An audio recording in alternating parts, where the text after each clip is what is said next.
आज इसी मुद्दे पर चर्चा करेंगे क्योंकि निकाय का रण सज चुका है। नामांकन पहले चरण के लिए जारी है और तमाम रणनीति तमाम सियासी दलों की तरफ से भी तैयार की जा रही है। और किस तरह की तैयारी है, क्या मुद्दे बीच में लेकर ले जाएंगे जनता के, यही समझने की कोशिश करेंगे। खास मेहमान हमारे साथ बीजेपी प्रवक्ता संजय मिश्रा जी होंगे, तो साथ ही समाजवादी प्रवक्ता फराज किदवई जी और चंद्रमोहन शर्मा कांग्रेस नेता। आलोक पांडे हमारे संवाददाता लखनऊ से हमारे साथ लाइव जुड़ेंगे।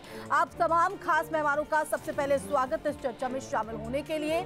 और चर्चा की शुरुआत मैं समाजवादी पार्टी के प्रवक्ता किदवई जी आपसे करना चाहूंगी। फराज जी, क्योंकि बीजेपी हमेशा ये कहती आ रही है कि हमारे साथ समाजवादी पार्टी किसी भी मुकाबले में नहीं है, और उसके बहुत बड़ी वजह कहीं ना कहीं ये कहा जा रहा है कि जो आपका कोर वोट बैंक था, चाहे वो ओबीसी हो, मुस्लिम हो, उसका एक बहुत बड़ा हिस्सा पहले बीजेपी अपने हिस्से में कर चुकी है। और साथ ही पिछड़ा आयोग की रिपोर्ट पर आपका क्या कुछ कहना है? देखिए, अभी आप बता रही थी कि जैसे भारतीय जनता पार्टी बोल रही थी कि उसका कोर वोट, मेरा कोर वोट। बेसिकली क्या है कि ये लोग, हम लोग देखते भी चले आ रहे हैं कि 1990 से कि ये लोग हमेशा बांटने वाली राजनीति करते हैं। कभी धर्म के नाम पर बांटते हैं, कभी जात के नाम पर बांटते हैं।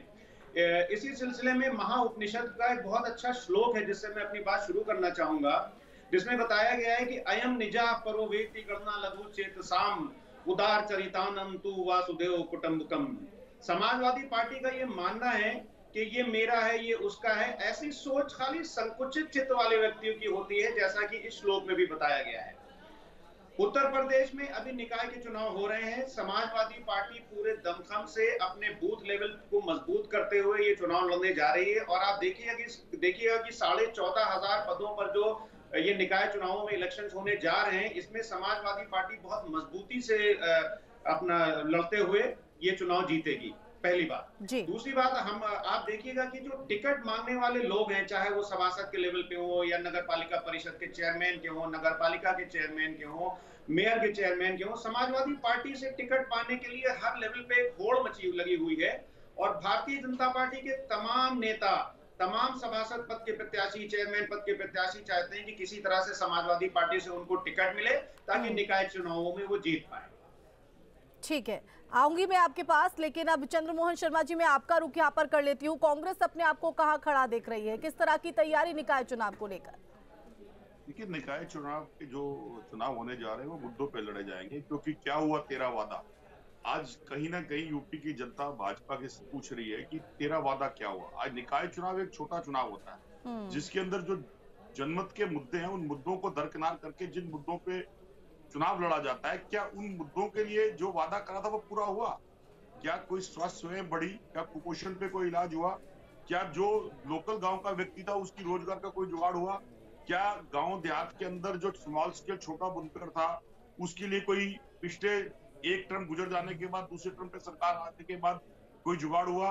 क्या स्कूल की व्यवस्था पूरी हुई? जबकि स्कूलों की व्यवस्था के अंदर स्कूल तो है, लेकिन स्कूल के अंदर अध्यापक नहीं है, और टीचर है तो बेंच नहीं है, बेंच है तो उसके पास शिक्षा के संसाधन नहीं है। तो ये प्रश्न निकाय चुनावों में उठेंगे, और उन्हीं निकाय चुनावों के इन्हीं मुद्दों को कांग्रेस लेके आएगी और उन्हीं मुद्दों पे हम चुनाव लड़ेंगे। ठीक है, मुद्दों की आप बात कर रहे हैं, लौटूंगी आपके पास, लेकिन धरातल पर किस तरह की तस्वीर, और आप दोनों की तरफ से जो सवाल यहाँ पर खड़े किए गए हैं, बीजेपी प्रवक्ता के तरफ से भी यहाँ पर उनसे जवाब लिया जाएगा। लेकिन आलोक, मैं आपका रुख कर लेती हूँ क्योंकि निकाय का रण सज चुका है, तारीखों का ऐलान हो गया है और आज प्रथम चरण के लिए नामांकन की प्रक्रिया भी शुरू हो गई है। धरातल पर किस तरह की तस्वीर है, क्योंकि अपने अपने दावे तो तमाम सियासी दल कर रहे हैं।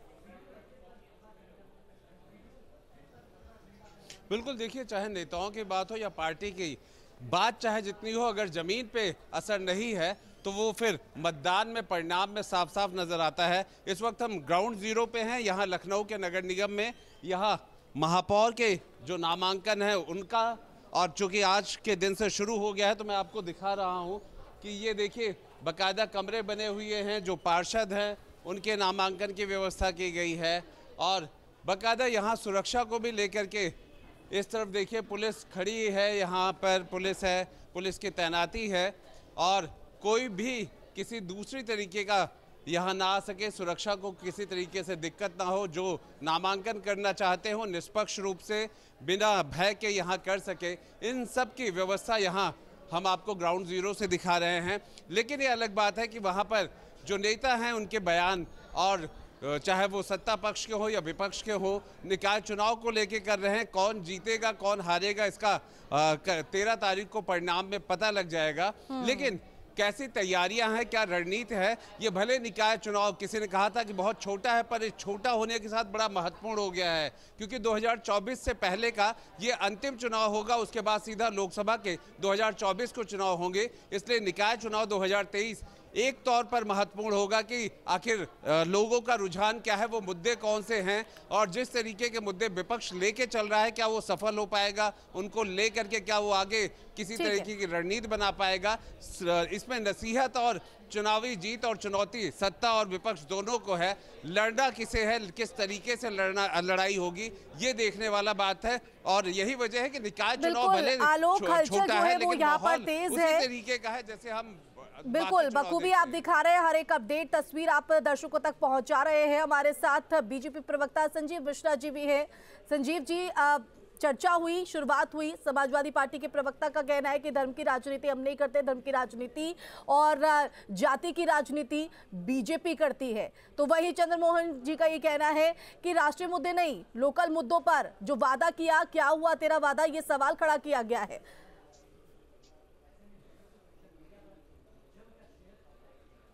नहीं, देखिए, समाजवादी पार्टी और विपक्षी दलों के पास ना कोई मुद्दा है और ना स्थानीय स्तर पर इन्होंने कोई काम किया है।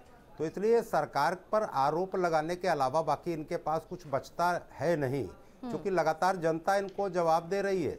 2017 में जब इनका काम बोलता था तो 50 के नीचे 47 पे क्यों आ गए? क्योंकि आपने कांग्रेस जैसी पार्टी से गठबंधन किया जो कह रही थी 27 साल कांग्रेस बेहाल। वही हालत 2019 के लोकसभा के चुनाव में हुई। हर चुनाव में ये कहते हैं कि हम ही जीत के आ रहे हैं, लेकिन परिणाम कुछ और होता है। मुझे लगता है कि विरोधी दलों के नेताओं को आत्मचिंतन करने की ज़रूरत है कि जनता की कसौटी पे जब आप नहीं खरे उतर रहे तो फिर कोई मतलब नहीं रह जाता है। दूसरी तरफ स्थानीय निकाय स्तर पर अगर मैं कहूँ तो भारतीय जनता पार्टी के पार्षदों ने, उनके मेयर ने जो काम किया है उस आधार पर कोई मुद्दे बचते नहीं हैं। नाली, सड़क, खड़ंजा, पानी, बिजली की जो भी समस्याएं होती थी 2017 से पहले उत्तर प्रदेश में और 2014 से पहले देश में, उन सबको समाप्त करने का काम भारतीय जनता पार्टी के हमारे देवतुल्य कार्यकर्ताओं ने और चुने हुए प्रतिनिधियों ने किया। उसी के परिणाम के तहत हम फिर अपने ट्रिपल इंजन की सरकार का जो विजय पताका है और जो हमने विकास के काम किए हैं उस आधार पर हम जनता के बीच में जा रहे हैं। हमारा एक तरफ पन्ना प्रमुख से लेकर के बूथ लेवल तक हमारा संगठन है और हम उस संगठन के माध्यम से अपने विकास के कार्यों को जनता तक पहुंचाते हैं, हर घर तक पहुंचाने का काम करते हैं और हमारे कार्यकर्ता 24 घंटे जुटे रहते हैं इस आधार पर कि उनकी कोई समस्या ना हो और उनकी समस्याओं का किस तरह अगर कुछ यही वजह है कि पुर्जा बीजेपी की तरफ से धरातल पर उतार दिया गया है और सोचना होगा शायद जो किसी भी चुनाव में परिणाम नहीं ला पा रहे। ठीक है, आत्म मंथन की बात आप कर रहे हैं विपक्ष के लिए, साथ ही जिन मुद्दों को लेकर चंद्रमोहन जी आपको घेर रहे थे उन मुद्दों पर भी जवाब दिया होगा, उस पर भी मैं चंद्रमोहन जी आपके पास आऊंगी। लेकिन आपको बता दें कि जिस तरह से निकाय का रण सज चुका है तो मुकाबला दिलचस्प होते जा रहा है। तो निकाय चुनाव की अहमियत का अंदाजा इसी बात से लगाया जा सकता है कि 2024 के लोकसभा चुनाव से ठीक पहले निकाय चुनाव हो रहे हैं। ऐसे में चुनाव के नतीजे न सिर्फ इस बात का एहसास करा देंगे कि एक एक जिले, एक एक गांव में पब्लिक का मूड क्या है, बल्कि इस चुनाव में मजबूत दावेदारी का फायदा भी 2024 के चुनाव में मिलेगा। शायद यही वजह है कि पार्टियों ने निकाय चुनाव के लिए पूरी ताकत लगा दी है।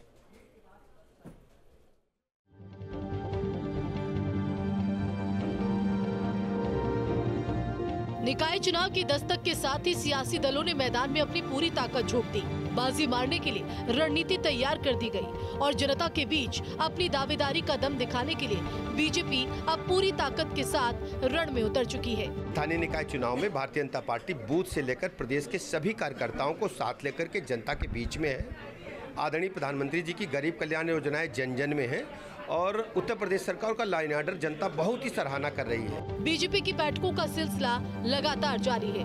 लखनऊ में हुई बैठक के बाद पार्टी ने निकाय चुनाव पर अपना रुख साफ कर दिया है। निकाय चुनाव में दावेदारी को लेकर लखनऊ में बैठक हुई जिसमें सीएम योगी ने ये निर्देश दिए कि मंत्री निकाय चुनाव में अपने रिश्तेदारों और परिवार के लोगों को टिकट के लिए दबाव नहीं बनाएंगे। साथ ही सीएम योगी ने ये भी कहा कि सिर्फ योग्य और जिताऊ उम्मीदवार ही उतारे जाएंगे। इन उम्मीदवारों का चयन संगठन की सहमति से किया जाएगा।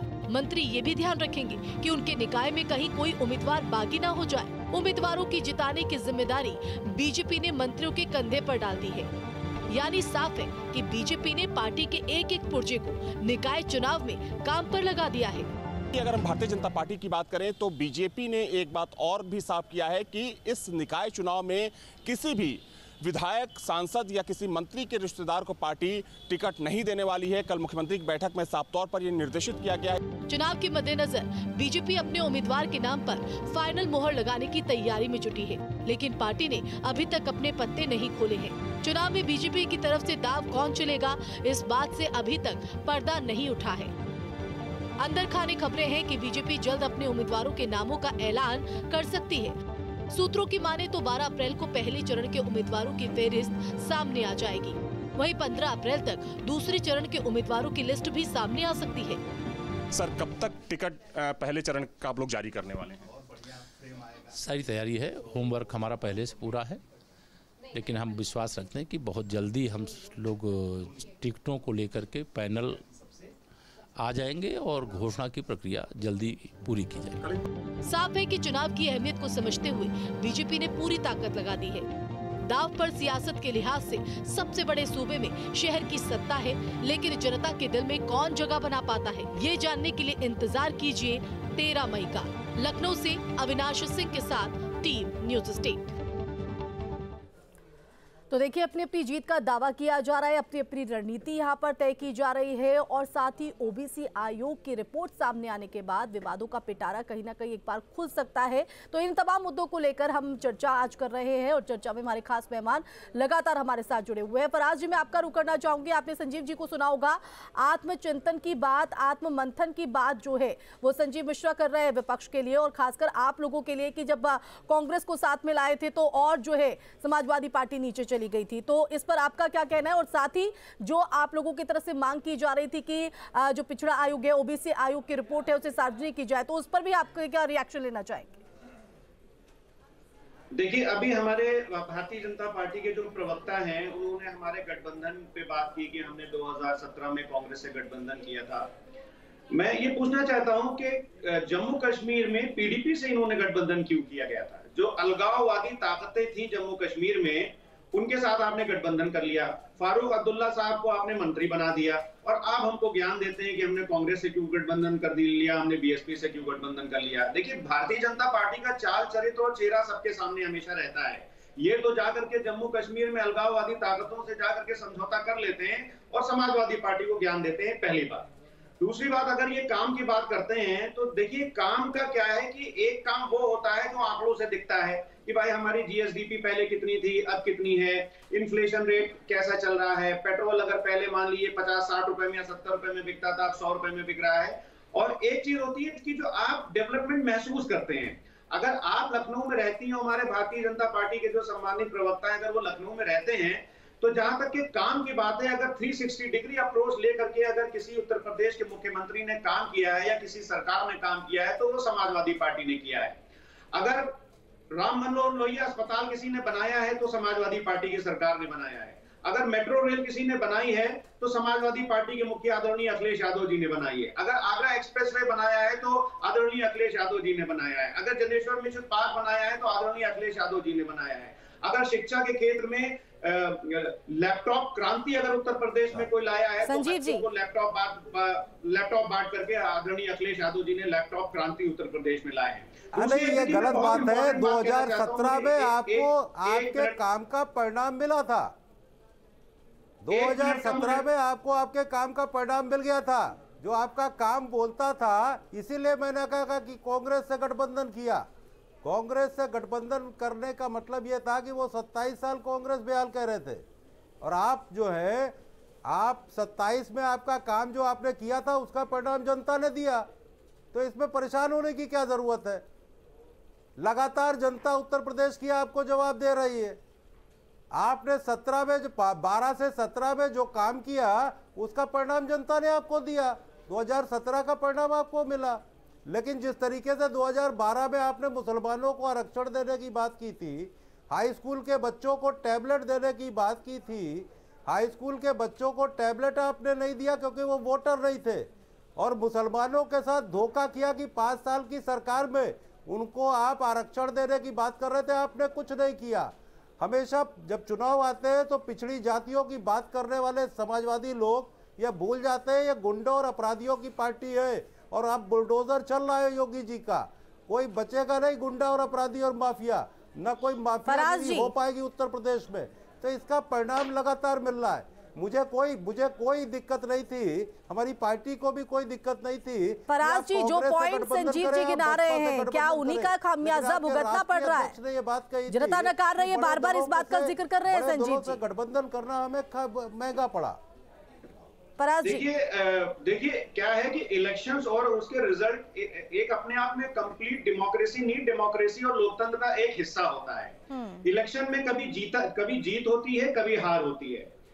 समाजवादी पार्टी भारतीय जनता पार्टी की तरह नहीं है कि अगर मध्य प्रदेश में ये हारेंगे चुनाव तो ये लोकतंत्र का गला घोट करके और नहीं, वो जो 17 में आपने काम किया था उसका परिणाम दे दिया था उत्तर प्रदेश की जनता ने, मेरे कहने का ये मतलब है। ठीक है संजीव, ठीक है फराज जी, रखिए बात। एथिक्स होने चाहिए। जी अब ना आपको अगर बोलना हो तो बोलिए, मैं बाद में बोल लूंगा। नहीं फराज जी कहिए, आप अपनी बात कंप्लीट कीजिए। जी, तो मैं ये कह रहा था कि देखिए जो इलेक्शन होता है और इलेक्शन के जो रिजल्ट्स आते हैं वो डेमोक्रेसी का एक हिस्सा होते हैं। ऐसा नहीं है कि भारतीय जनता पार्टी आज जीत जा रही है तो उसने उत्तर प्रदेश का अपने नाम पट्टा करा लिया है कि वो हमेशा जीतती रहेगी। लेकिन फर्क क्या है भारतीय जनता पार्टी की विचारधारा और बाकी पार्टियों की विचारधारा में, कि जहां ये इलेक्शन हारते हैं, मध्य प्रदेश में अगर ये इलेक्शन हारते हैं तो हॉर्स ट्रेडिंग करके अपनी सरकार बना लेते हैं, गलत तरीके अपनाते हैं। कर्नाटका में अगर ये इलेक्शन हारते हैं तो गलत तरीके अपना करके ये चुनी हुई सरकार को, यानी जीत होगी तो गलत तरीके अपना लिए जाएंगे।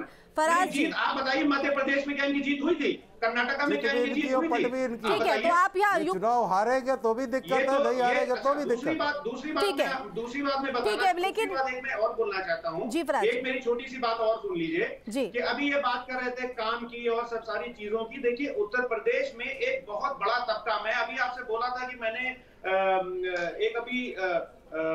एक श्लोक भी आपको पढ़ के सुनाया था कि समाजवादी पार्टी जो है वो धर्म जात बिरादरी पे कभी बिलीव नहीं करती है। समाजवादी पार्टी बिलीव करती है कि कौन गरीब है, कौन पिछड़ा है, किसान मजदूर, हर सेगमेंट को और हर तबके को लेकर के चलती है। उत्तर प्रदेश की टोटल पॉपुलेशन में 65% लोग जो है समाजवादी पार्टी गुंडों अपराधियों की पार्टी है, ये जमीनों पर कब्जा करने का काम करती है। चुप कराइए वरना मैं नहीं बोलूंगा। ठीक है फराज जी, संक्षेप में, क्योंकि मैं चंद्रमोहन जी के पास भी जाना चाहूंगी, करने का काम करती है, मैं गुंडों और अपराधियों को पालने का काम करती है। ठीक है, आपकी तरफ से क्या मुद्दे होंगे? पालने का काम करती है। ठीक है फराज, को छुड़ाने, ठीक है संजीव जी, मैं आऊंगी, लेकिन फराज जी जल्दी संक्षेप में बताइएगा क्या मुद्दे आप लेकर बीच में जाएंगे, क्योंकि पिछले 2 अगर चुनावों पर नजर डालें तो बहुत अच्छा प्रदर्शन जो है वो समाजवादी पार्टी का नहीं रहा है, और अखिलेश यादव इस बार कॉम्बिनेशन भी जो है वो अलग बनाते नजर आ रहे हैं, गठबंधन के साथ जाने की बात भी यहाँ पर कर रहे हैं, लेकिन सुभाषपा है, कांग्रेस है, वो अपने दम पर चुनाव लड़ने की बात कर रही है। तो ऐसे में कहीं ना कहीं ये तो आपको भी मानना होगा कि ओबीसी वोट बैंक जो आपका कोर वोट बैंक है वो बढ़ता हुआ नजर आएगा। तो इसको लेकर क्या नई स्ट्रैटेजी अब समाजवादी पार्टी की तरफ से रहेगी? देखिए समाजवादी पार्टी का कोर वोट उत्तर प्रदेश की सम्मानित जनता है, जिसमें ओबीसी भी आते हैं, शेड्यूल कास्ट भी आते हैं, अदर कास्ट भी आती हैं, मुस्लिम्स भी आते हैं, जैन भी आते हैं, सिख भी आते हैं, किसान भी आता है, मजदूर भी आता है। मेरा कहने का मतलब यह है कि जो मैं पॉइंट उठाना चाह रहा था कि उत्तर प्रदेश की 65% जनता जो है वो किसानी पे या किसान से रिलेटेड चीजों पर उसकी जो आय है वो निर्भर करती है। हम बोलते हैं कि किसान की एग्रीकल्चर की जो ग्रोथ है, मुद्दे आप गिना नहीं रहे हैं। मैं चंद्रमोहन जी के रुक करना चाहूंगी। चंद्रमोहन जी, आप मुद्दों की बात कर रहे थे। संजीव जी ने ये कहा है कि मुद्दे तो है नहीं विपक्ष के पास, सरकार पर आरोप बढ़ने के लिए इस तरह की चीजें यहाँ पर हो जाती है। लेकिन साथ ही साथ एक सवाल मैं भी यहाँ पर आपसे करना चाहूंगी, क्योंकि तमाम अगर हम राजनीतिक दलों को देखें तो पार्टियों का बैठकों का दौर चल रहा है, अपनी अपनी रणनीति तय की जा रही है। लेकिन अगर कांग्रेस की बात करें तो कांग्रेस में तो अभी संगठन की टीम भी ठीक से नहीं बन पाई है। आप मुद्दों की बात कर रहे हैं। सबसे पहले तो मैं विषय पे आता हूँ। विषय क्या है जी? आज भारतीय जनता पार्टी सत्ता में है, डबल इंजन की सरकार है, तीसरे इंजन की दरकार कर रहे हैं। ये कौन सा वक्तव्य आ जाता है कि अगर देश की जनता आपको जितवा रही है तो आप विपक्ष की इस बात को कहें कि विपक्ष जीत नहीं रहे? ये क्यों भूल जाते हैं आप? 65 साल आपको देश के अंदर राजनीति में आने में लगे, और 2 भी अगर आपको मेंबर ऑफ पार्लियामेंट चाहिए थे तो वो भी कांग्रेस के नेता स्वर्गीय इंदिरा गांधी ने आपको खैरात में दिए थे। तो देश की जनता का जनमानस का जनाधार कहां जाता है ये जनमानस जानता है। ठीक है, आज सत्ता का सरोकार आपके साथ जुड़ा हुआ है। आपने अपने वक्तव्य में एक भी मुझे मुद्दा नहीं गिनवाया जिस मुद्दे के ऊपर आप ये कह सके कि आपने उत्तर प्रदेश के जनमानस के इस मुद्दे पे काम करा है। उस मुद्दे की कहानी आप कर नहीं पाते। आपको समाजवादी पार्टी, कांग्रेस या किसी और चले जाते। महिला सुरक्षा आप पे क्या अपने मुद्दे किया गिना दीजिए जल्दी से चंद्रमोहन जी, क्या मुद्दे रहेंगे कांग्रेस के? महिला सुरक्षा पे क्या किया आपने, कुपोषण पे आपने क्या किया, शिक्षा के ऊपर आपने क्या किया, कृषि के ऊपर क्या किया, जो गौ माता कहते कहते वोट दिए, कितनी गांव ये मुद्दे आप सरकार के लिए गिना रहे, लेकिन आप किन मुद्दों के साथ जाएंगे जनता के बीच वो आप भी नहीं गिना पाए। फराज जी, चंद्रमोहन जी और संजीव जी, आपका बहुत बहुत शुक्रिया इस चर्चा में शामिल होने के लिए। आलोक, आपका भी बहुत बहुत शुक्रिया धरातल से तस्वीर दिखाने के लिए। तो देखिए, अपनी जीत का दावा तो जरूर यहाँ पर किया जा रहा है, लेकिन मुद्दे क्या रहेंगे ये अभी तक जनता के समक्ष नहीं रखे जा रहे हैं। इसी के साथ खबर विशेष में फिलहाल के लिए बस इतना ही। आप देखते रहिए न्यूज़।